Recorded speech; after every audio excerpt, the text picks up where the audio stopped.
Hasta aquí nos ayudó el Señor, porque hemos estudiado este libro de Nehemías ya completamente. Y hoy el libro termina de una manera muy interesante, déjame decirle, pero muy interesante.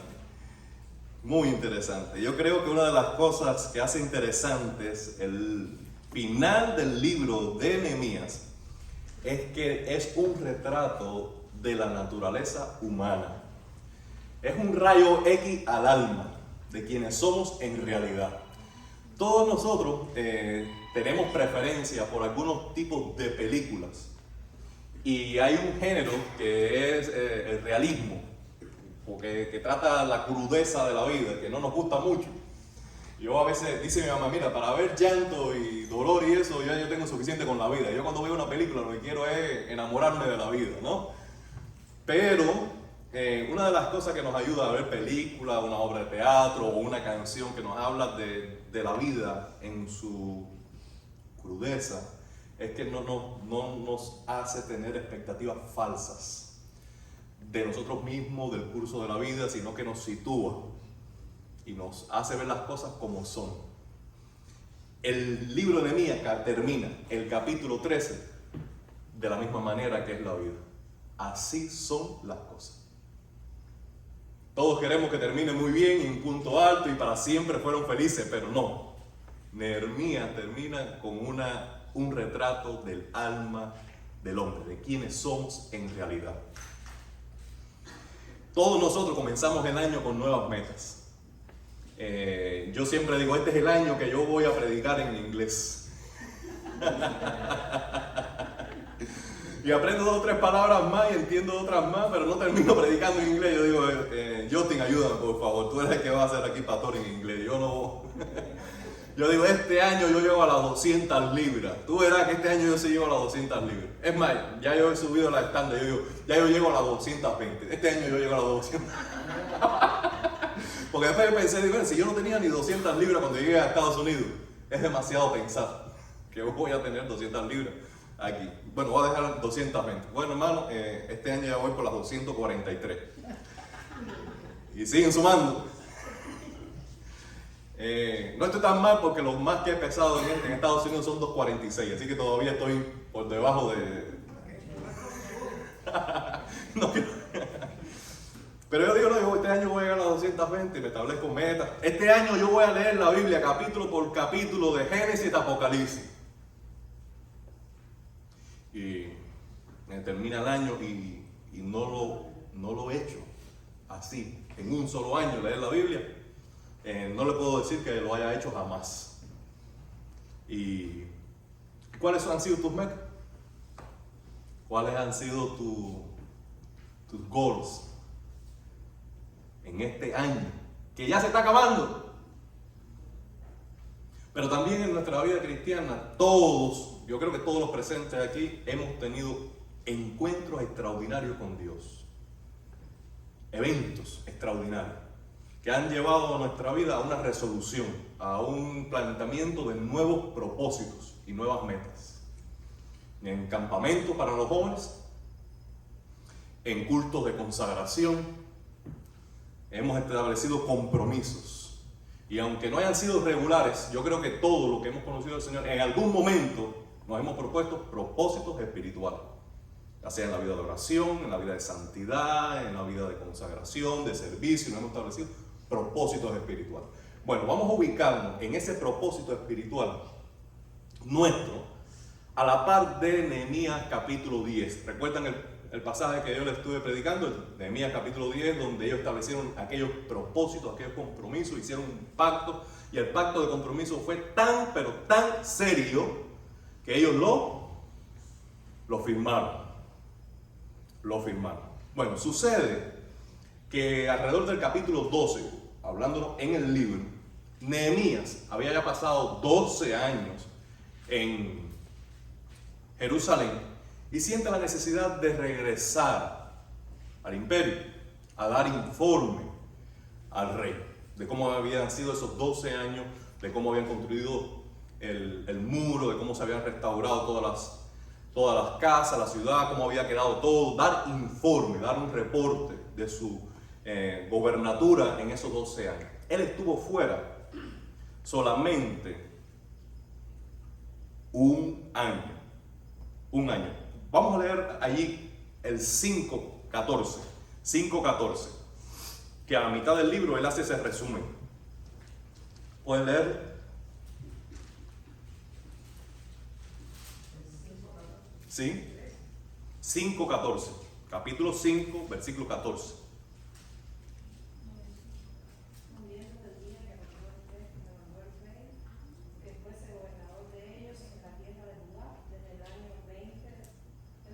Sí, lee.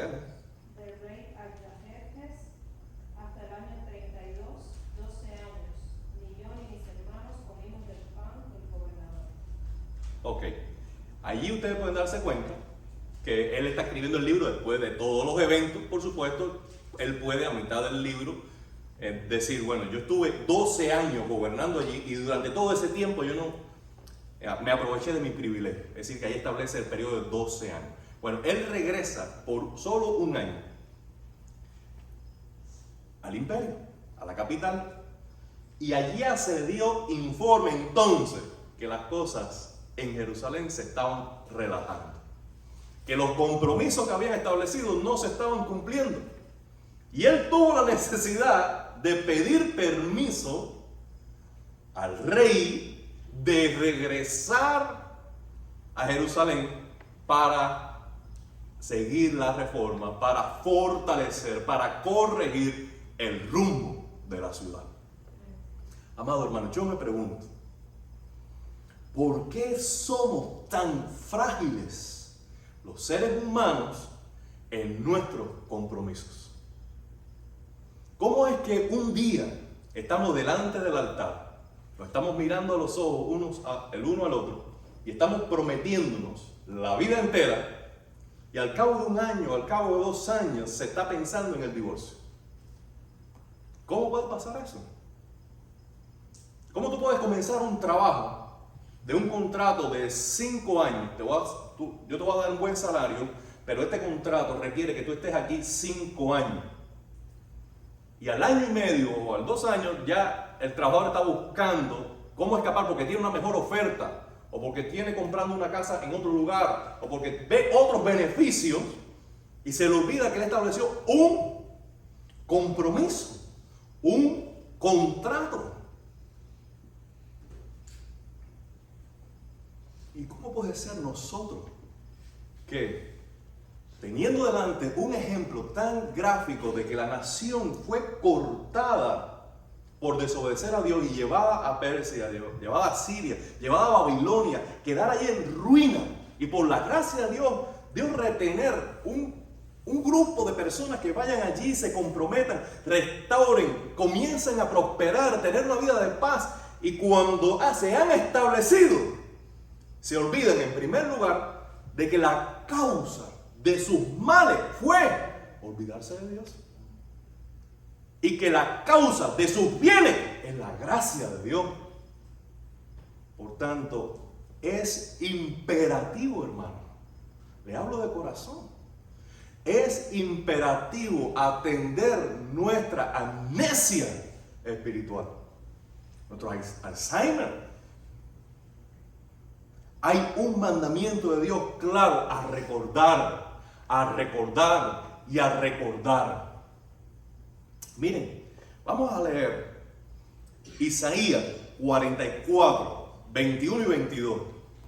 Para adelantar, les voy leyendo. Isaías 44, 21 y 22. Dijo Dios: recuerda, Israel, que tú eres mi fiel servidor. No te olvides de mí, porque yo soy tu creador. Yo hice desaparecer tus faltas y pecados, como desaparecen las nubes en el cielo. Vuelve a obedecerme, porque yo te di libertad. Hermano, qué clarito. Qué palabra tan clara la de Dios para el pueblo. Yo te saqué de Egipto. Yo te saqué de Egipto. Ese es el contexto, ¿no? Más bien, tú eres un esclavo en Egipto. Tú estabas oprimido en Egipto por 4 siglos y medio. Tú no tenías ninguna esperanza. Tú no eras nadie. Y yo te di libertad. Te hice pueblo. Es más, te hice cabeza de las naciones. Te di un rey como David que conquistó, se expandió, estableció poderío en la región. Tú eres quien tú eres hoy porque yo te di un nombre. Tú eres mi siervo fiel. No te olvides de mí. No te olvides de lo que yo he hecho por ti. No te olvides que yo hice borrar tus faltas, así como se disipan las nubes en el cielo para ver el claro sol del día. Así yo hice desaparecer todas tus faltas para que resplandeciera sobre ti mi misericordia. Amado hermano, todo lo que somos es por la gracia de Dios. No sé tú, pero yo cuando nací desnudo. No tenía nada. No sabía decir ni mamá ni papá. Desde ese día hasta hoy, todo lo que tengo, todo lo que soy, todo lo que puedo hacer, todo lo que yo sé, es regalo de Dios. Y el día que parte de este mundo no podré llevarme ni un calzoncillo, porque todo se queda aquí, porque no es mío. Nada. Todo es del Señor. No se nos puede olvidar algo así tan claro. Para nosotros que venimos de países con dictaduras y miseria, porque no se puede decir otra cosa, Fabio, de mucha miseria, lo que somos hoy es por la gracia de Dios. El fresco que tenemos, el carro que podemos manejar, los biles que tenemos que pagar, los tenemos por la gracia de Dios. Todo es por la gracia de Dios, porque si estuviéramos en Cuba, si estuviéramos en Nicaragua, si estuviéramos en nuestros países, no tuviéramos los beneficios que hoy gozamos. Y si podemos regresar a nuestro país, y podemos bendecir, y podemos emprender, y podemos hacer algo de regreso en nuestros países, es porque la gracia de Dios ha estado con nosotros, nos ha enriquecido para poder bendecir ahora. ¿Cómo se nos pueden olvidar cosas tan claras? ¿No le parece? Bueno, el pueblo de Israel se les olvidó su compromiso. ¿Qué se habían comprometido ellos? ¿Y qué habían olvidado? Bueno, primero, ellos se habían comprometido en separarse de las demás naciones. Cuando nosotros leemos los versículos del 1 al 9, dice así: en aquel día se leyó el libro de Moisés. Estoy en el capítulo 13. Oyéndolo el pueblo, y fue hallado escrito en él que los amonitas y los moabitas no debían entrar jamás en la congregación de Dios, por cuanto no salieron a recibir a los hijos de Israel con pan y agua, sino que dieron dinero a Balaam para que los maldijera. Mas nuestro Dios volvió la maldición en bendición. Este es un relato que aparece en Números, donde los moabitas, cuando venía el pueblo de Israel para conquistar la tierra prometida, tenían que pasar por Moab, el pueblo de Israel, y ellos, en vez de proveer al pueblo que estaba débil y necesitado, ellos pagaron a un profeta para que los maldijera. Por esa causa, Dios dijo: jamás será aceptado dentro del pueblo de Dios personas de esas naciones. Fíjense, ese era el mandamiento de Dios. Ellos leyeron la ley y hallaron que eso estaba escrito allí. Cuando lo oyeron pues la ley, se separaron de Israel todos los que estaban mezclados con los extranjeros. Eso se recuerdan que había pasado ya en el capítulo 10. Ellos se separaron, se consagraron. Ahora, y antes de esto, es decir, antes de haberlo leído, antes de haber ocurrido esto, dice, el sacerdote Eliasib, siendo jefe de la cámara de la casa de nuestro Dios, había emparentado con Tobías. Tobías, que era de esas naciones que Dios le había dicho que no podían ser parte de su pueblo, pero no se quedó allí. Y le había hecho una gran cámara, es decir, una habitación, un cuarto, en el cual guardaban antes las ofrendas, el incienso, el utensilio, los diezmos del grano, del vino, del aceite. Es decir, para parar ahí la lectura, mira, hermano, el problema era tan grave que no era alguien del pueblo, sino que el propio sacerdote se olvidó de la ley de Dios, se olvidó de los compromisos y estableció un parentesco con Tobías, que era uno de los que se burlaban en el capítulo 5, capítulo 6 y capítulo 7 del mismo pueblo. Ya cuando vio que todo estaba bien, después que vieron, él dijo, bueno, ahora voy a aprovecharme de esto. Hizo alianza con el sacerdote, y el sacerdote consintió en darle un cuarto del templo. No simplemente aceptarlo en Jerusalén, sino darle un cuarto del templo. Y sacó de ese cuarto lo que pertenecía a la casa de Dios, el incienso, los diezmos, lo sacó, lo puso en un rincón. No, vamos a darle una cámara de honor a este que se pasó la vida humillando al pueblo de Dios y blasfemando el nombre de Dios. Ellos habían dicho, vamos a consagrarnos. Pero ¿cómo de un capítulo 10 vamos a consagrarnos y hacer firma? Podemos terminar en este punto, olvidándonos del compromiso, olvidándonos de la ley de Dios y haciendo concesiones con el mundo que jamás deberíamos hacer. Y yo me pregunto, ¿en algo estamos nosotros cediendo espacio? En tu vida hay algunos valores que tú estás comprometiendo. Hay algunas relaciones que están comprometiendo tu lealtad a Cristo. Estás haciendo concesiones en tu vida, estás dejando habitaciones en tu vida abiertas, estás habilitando espacio para creencias, valores, amistades, gustos, placeres que solo le pertenecen al mundo. El llamado a la salvación es un llamado a separarnos, es un llamado a la santificación. Y ese llamado a la santificación nos pone en la obligación, en el deber de hacer una distinción entre lo que es de Dios y lo que no le es de Dios. No hay manera en que nosotros podamos tener amistad con el mundo sin entrar en enemistad con Dios.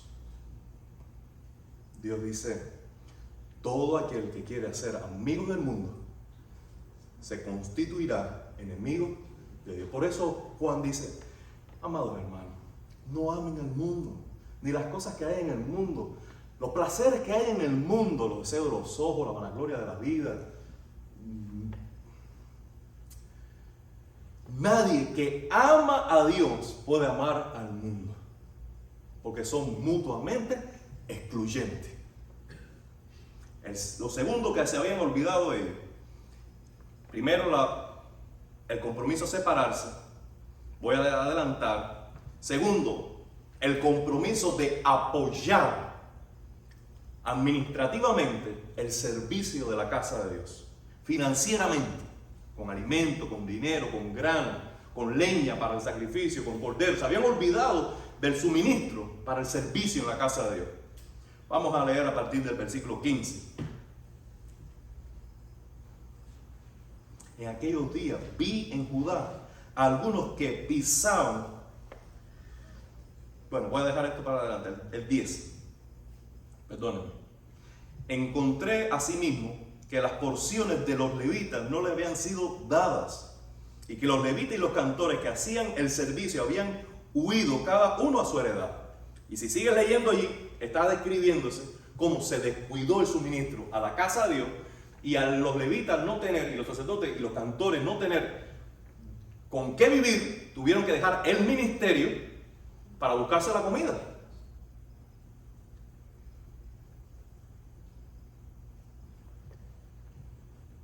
Lo tercero que habían olvidado es la promesa de consagrar el sábado. Por eso leí en el 15, en aquellos días vi en Judá a algunos que pisaban en lagares, el día de reposo, y que acarreaban haces y cargaban asnos con vino y también uvas de higo, de toda suerte de carga que la traían de Jerusalén en el día de reposo. No solo eso, sino que también los extranjeros que querían comerciar en Jerusalén venían a vender pescado y algo que necesitaba venderse rápido en el día de reposo y presionaban al pueblo de decir, ¿sabe qué? Tengo que venderlo ya o tienes que comprarlo ya porque eso se va a echar a perder. Entonces, al hacerlo el sábado también obligaban al pueblo a consumirlo en sábado, cuando tenía que estar en la casa de Dios y adorando a Dios. Estaban haciendo negocios con eso. Una vez le advirtió Nehemías, y ellos se quedaron entonces en la parte fuera de la muralla. Y dijeron, hermano, no podemos entrar el día de reposo a Jerusalén, nos quedamos en la parte afuera. ¿Y el pueblo qué hacía? Salía de todas maneras. Le digo, mira, va una. La próxima vez que me hacen esta graciecita, yo les voy a ir arriba. Y ustedes no van a venir más a vender. Y ellos tuvieron miedo y no vinieron más. Son dos ejemplos. Usted lea el capítulo 13 de Nehemías en casa. Son dos ejemplos más de cómo ellos se comprometieron a algo que no cumplieron. Se comprometieron al suministro de la casa de Dios y no lo hicieron. Se comprometieron a guardar el sábado y no lo hicieron. Ahora, ¿qué podemos hacer nosotros cuando vemos lealtad en los compromisos? Bueno, esto nadie lo enseña, pero es lo que he visto yo. Y es que cuando vemos lealtad en los compromisos, opción 1, hacernos de la vista corta. Opción 2, respetar la individualidad. ¿Sabe qué? Aquí cada uno con su mundo, tú en lo tuyo, yo en lo mío. Yo no te digo nada a ti, tú no me digas nada a mí, y aquí nos vamos a llevar bien todo el mundo. Pero todo esto no es lo que dice la palabra de Dios. Somos una familia y estamos en el mismo barco. Si uno de nosotros hace un hoyo en el barco, todos nos hundimos. Así es el pecado. Nosotros vamos en dirección al propósito de Dios. Pero si algunos de nosotros empezamos a hacer un hoyo con deslealtad a la palabra de Dios o con frialdad espiritual, por allí comienza a quebrarse el barco. Y por amor al hermano y por amor al barco, que es más importante que uno de nosotros, que es la iglesia del Señor, nosotros tenemos que prestar atención. Nadie va a emigrar en un barco de Cuba para los Estados Unidos y ve un niño haciéndole una rapadura en el fondo del barco y decir, es un niño, no le hagas caso. No, sino que todo el mundo dice, muchachos, ya para acá, tranquilo. O sea, ¿estás loco? ¿Por qué? Porque todos queremos llegar a la Florida. Todos queremos llegar a la Florida. Entonces, si nosotros somos una iglesia y la iglesia va en destino al propósito de Dios para dar gloria a Dios, si algún niño aquí espiritual empieza a raspar el fondo del barco, nosotros no podemos hacernos de la vista gorda. Nosotros estamos llamados por la palabra de Dios a amonestarnos unos a otros, a corregirnos unos a otros, a alentarnos los unos a los otros. Si en el barco tú ves que alguien está vacilando y está remando y dice, oye papo, dale, ala que no vamos a la parejo, que si no, no llegamos. Tenemos que dar parejo, hermano. Tenemos que dar parejo. Ahora, yo no sé lo que vas a pensar acerca de esto, pero esto es lo que hizo Nehemías. Yo no lo haría otra vez. Yo no lo haría. Déjame decirte yo no lo haría. No estoy diciendo que usted lo haga, pero estoy diciendo lo que él hizo. Después sacamos conclusión. Capítulo 5, versículo 6. Él no fue indiferente. Miren el versículo 6.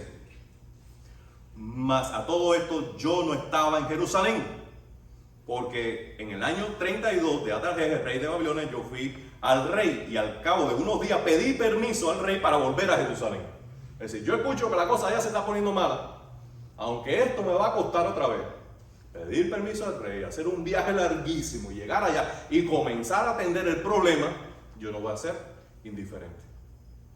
Amado hermano, hay personas que a veces nosotros llegamos el punto, yo lo he hecho, y pido perdón al Señor en que lo doy por incorregible, en que me rindo, en que no persigo más esa oveja. Pero bueno, esa oveja ha querido descarrilarse, esa oveja ha querido tirarse en el barranco, esa oveja ha querido, bueno, allá. Nehemías no hizo eso. Y dice, ¿sabe qué? Me va a costar, voy a empezar otra vez voy a agarrar con estos bueyes, pero voy a regresar y no voy a ser indiferente. 8. Otra vez le dolió en el corazón. Así comenzó el libro y sigue siendo el mismo. El paso del tiempo no normalizó el escándalo que es el pecado para Nehemías. Amado hermano, nosotros, por mucho que lidiemos con el pecado, por más que sea frecuente, la caída en pecado no podemos ver como algo normal. Tiene que seguir afectándonos. Tiene que seguir asombrándonos. Tiene que seguir doliéndonos. El mundo perdido. Por eso el versículo 8 dice, y me dolió en gran manera. Ahora, como no fue indiferente y como sentía angustia por el pecado, entonces él reprendió y amonestó. Versículo 11, vayan conmigo por favor. Entonces reprendía a los oficiales. Esos oficiales eran los líderes civiles, políticos de Jerusalén. Es decir, que él no tuvo miedo de confrontar a los mismos oficiales. Versículo 25, esto es lo que yo digo que está bien fuerte. Miren, vamos a leer el versículo 25. ¿Alguien de ustedes me lo lee? Por favor, para que no crea que estoy haciendo cuento aquí. Lea el 25. Y vení con ellos los maldijo, y herí a algunos de ellos, y les arranqué los cabellos, y les hice jurar diciendo, no daréis vuestras hijas a sus hijos, y no tomaréis de sus hijas para vuestros hijos, ni para vosotros mismos. Mire, hermano, yo no sé si entendió lo que leyó Erenita, pero voy a hacerle un resumen. Él se fajó, él dijo 4 cosas, le metió 2 galletas, le arrancó 4 pelos. Sin querer empezó a levantar un muro que con el tiempo fue una... Espérate, que no ha terminado ahí. Y los obligó a jurar. Amado hermano, yo creo que Nehemías ya estaba colmado, ¿no? La paciencia y todo lo demás, pero él dijo, ¿cómo esta gente no acaba de conectar causa y efecto? Sígame por favor, aunque me haya extendido un poquito más esta noche, porque estamos terminando. ¿Cómo no acaban de conectar causa y efecto? Por más que tú lamentes el efecto, la consecuencia de haber sido expulsado de Jerusalén, de perder tu familia, de perder tus propiedades, de ser un esclavo en otra nación, de ser humillado, esa es la causa, esa es la consecuencia. Tú puedes lamentar eso todo lo que quieras, pero si tú no conectas que la causa de eso, ¿cuál fue? Olvidarte de los mandamientos del Señor, hacer lealtad con otras religiones, el pecado. Tú vas a seguir repitiendo el pecado y seguir lamentando las consecuencias y nunca hacer conexión entre causa y efecto. Y Nehemías yo creo que dijo, bueno, este va a conectar rapidito. Mijo, nosotros nos fuimos de aquí y todos nosotros fuimos llevados esclavos y todos tuvimos que aprender otro idioma y todos tuvimos que... Porque ustedes se comprometieron con otros dioses, porque establecieron alianza con mujeres de otros pueblos que hicieron claudicar la firmeza de su corazón. Acaba de conectar. Y él puso toda presión para que ellos entendieran. Amado hermano, este ejemplo de Nehemías, a la luz de nuestra enseñanza contemporánea, yo no digo que lo repitan, sinceramente, pero por lo menos nos hace pensar de que nosotros no podemos dejar que la gente vaya por su camino, porque tenemos que alertar. Tenemos que confrontar, tenemos que al menos dialogar, traer la Biblia, sentarnos a la luz de esto que leemos, cómo está tu andar con Cristo. Al menos ese diálogo tenemos que hacer, no podemos seguir siendo indiferentes, cada uno por su mundo. Somos familia, hermano. Tú no puedes ser indiferente. Si tú en verdad comprendes que el pecado es horrendo y trae consecuencias horrendas a la vida de tus hermanos y de tus hermanas, tú no puedes dejarlo a que cosechen las consecuencias de su pecado así de indiferente. Allá él con lo suyo. No. Porque el amor te obliga a acercarte, a confrontar, a alertar, a disciplinar, a reprender. Una regañadita a veces nos hace falta. Y nos puede librar de muchos dolores. Así que ustedes, muchachos, aunque sepan mucha Biblia, cuando papá o mamá los regaña, escúchenlo. Escúchenlo. Aunque tenga 19 años, aunque tenga 20 años, aunque tenga 40 años que lo tengo yo, aunque ustedes no lo crean. Sí, lo creemos. Cuando alguien te dice algo, por favor, piénsalo 2 veces antes de rechazar la reprensión o la exhortación. Piénsalo. Piénsalo. Da una noche, aunque sea en la almohada, decir, ¿tendrá algo de razón lo que me están diciendo? Porque eso viene de Dios. El Señor, a quien ama, disciplina. Y a todos sus hijos los corrige. Porque Él los ama. Si no, fuéramos bastardos y no hijos. Ahora, amado hermano, esto es lo que les dejo en 3 minutos como sugerencia para que tú no olvides tus compromisos. 1. Escríbelos. Este es mi primer consejo. Tengo 7. Primero, escríbelos. Si tú lo tuvieses escrito y pudieras recurrir a él, te va a ser más fácil guardarlos. Segundo, aliméntalos con la palabra de Dios, es decir, dale fundamento bíblico para que no sea un sentimiento, no sea una buena idea, sino una convicción en la roca eterna que es la palabra de Dios. Es decir, alimenta eso con la palabra de Dios.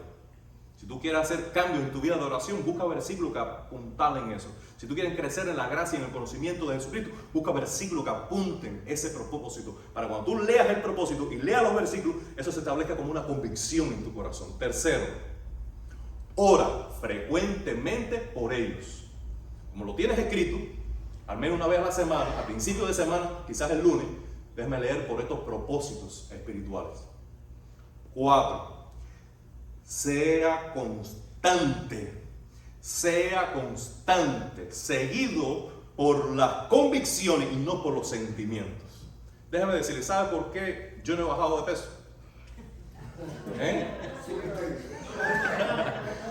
¿Por qué? Porque llega un día y yo digo, a las 6 de la mañana no lo voy a hacer, lo voy a hacer después que coma, porque después que coma es mejor, porque así quemo las calorías que yo comí y razón, no, justifico no levantarme temprano. Pero cuando llega a las 7 de la noche, es de noche. A esta hora, si yo digo a Leanía que voy a salir, me da tremendo escándalo. Yo mejor me quedo aquí tranquilito y yo paz, porque el Señor me llamó a paz. Y justifico todo aquello, ¿no? Y no, al otro día, yo digo, chico, ¿por qué no lo hice temprano? Ya hoy no lo puedo hacer. Entonces, así lo voy. ¿Por qué? Porque yo estoy guiándome por lo que siento en el momento. Pero si yo lo escribo, si yo oro por eso, si yo digo que esto es una convicción, y yo lo planifico, le pongo una hora en el schedule, cuando llegue yo tengo que hacerlo, ¿no? Independientemente de cómo me sienta, yo tengo que sujetarme, mi carne, al propósito de Dios que es más grande. Por eso, establecer una fecha, un día, un horario en que vamos a compartir el Evangelio es un ejercicio espiritual. Por eso un sábado a las 10 de la mañana vamos a compartir el Evangelio. Bueno, cuando llegue esa hora, no importa si yo tengo sueño, no importa si me sienta mal, no importa si tengo otro plan, no importa si ese día yo tengo deseo de hacer otra cosa. No. Ya a ese momento yo me sujeto y soy constante. No me guío por el sentimiento, sino por la convicción. Quinto, busca a alguien a quien rendirle cuentas. Eso no nos gusta a nadie. Pero busca a un hermano, una hermana fiel a que tú le dices, ¿sabes qué? Me he establecido el propósito de crecer en mi vida de oración, o dejar este hábito, o dedicar más tiempo a la lectura. Por favor, cuando tú quieras, pregúntame cómo me va. Entonces, cuando tú tienes que rendir cuenta y tú sabes que vas a ser sincero con esa persona, eso te va a alentar en tu propósito. Sexto, esté muy claro, establece muy claro en tu mente quién es tu enemigo. ¿Qué quiero decir con esto? Si un hermano viene a confrontarte, tu hermano no es tu enemigo. Si el pastor predica un mensaje y ese mensaje te confronta con tu pecado, tu pastor no es tu enemigo. Si tu mamá o tu papá te regaña porque tienes una mala actitud, tu mamá y tu papá no son tu enemigo.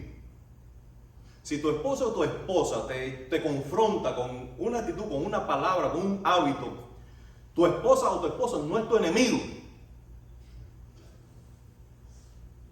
Tu enemigo es el diablo, es el mundo, es la carne, es el pecado. Ese es tu enemigo. Aquellos que nos acercamos a ti para amarte y mostrarte suficiente amor, de que te pongas bravo conmigo a pesar de que te diga la verdad, nosotros no somos tu enemigo. Nosotros te amamos lo suficiente como para decirte la verdad. Ten eso claro. Y por último, permítete nuevos comienzos. No importa que si al principio de año yo me establecí la meta de bajar de peso, si llegó agosto y no he bajado de peso, déjame decirte que la semana que viene es un buen día para comenzar a bajar de peso. ¿No es verdad? ¿Por qué tengo que esperar? No, en enero. Si en este año tú dices, yo quiero leerme la Biblia y no lo has hecho, ¿sabes qué? En lo que queda de año, léete el Nuevo Testamento. Permítete un nuevo comienzo. Regálate comenzar de nuevo. Perdónate. Perdónate y voy a comenzar de nuevo. Y esa flexibilidad para permitirnos nuevos comienzos puede hacer una gran diferencia en nuestra vida. ¿Alguien quiere comenzar de nuevo? Esta es la vida de Nehemías. Un libro que comenzó con ruina, miseria. Alguien no fue indiferente, sino que se comprometió y quiso hacer un cambio. Vamos a hacer una oración y yo voy a pedir a Justin que nos guíe en esta oración, que nos diga una palabra y nos guíe una oración.